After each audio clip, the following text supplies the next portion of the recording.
In 2017, Universal Studios rebooted their reboot of The Mummy, and in doing so, awoke a horrible curse. Critics hated it, the budget couldn't be recouped. It sunk Universal's plans for a cinematic monster universe. The irony is, Universal arguably had serial filmmaking down with the original runs of monster films, unconnected at first, bundled together decades later. Now the game plan seems to be scrape together the remnants of the Lost Universe as standalone films. 2020 gave us Invisible Man and now Wolfman, both written and directed by co-creator of the Saw franchise, Lee Winnell. Sadly, that context might be the most interesting thing about Wolfman. Christopher Abbott's Blake takes his distant wife Charlotte and daughter Ginger to collect the estate of Blake's father. On the way, the family is accosted by the titular Wolfman, and they end up trapped at the father's farmhouse. The Wolfman is stalking the grounds, and what initially seems to be an infection from the attack is actually Blake becoming a Wolfman himself. In the opening sequence of the movie, a 30 years younger Blake goes on a hunt with his stern father, where they have a frightening run-in with a Wolfman, setting up the theme of the story,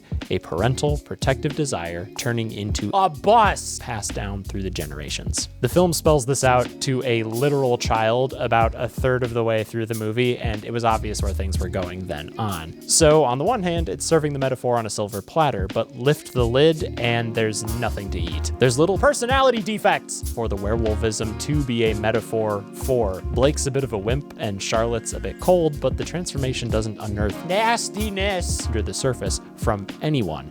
It's just werewolf antics. It reads like a film intimidated by the subject it chose. The performances don't do the message any favors. Christopher Abbott does an enviable job embodying the physical transformation, but Julia Garner wears one look. Perturbed Timberlake. It's uncanny. She's the principal person the horror has to bounce off of, and she's a stone wall. But when we're stalked by the werewolves, the inadequacies mostly fall aside. The tension is rock solid under Winnell's seasoned hands, if not a bit of a slow crawl for barely a 100-minute film. The practical makeup of the werewolves and gradual stages of transformation are impressive, and there are two very good sequences that trick you into learning about what's happening to Blake. But the cinematography, writing, music, they're all fine. Not a bad film by any means, but not one I'd recommend, even if we're in the timeline where the dark universe makes a comeback. It's a lot of bronze and no silver bullets.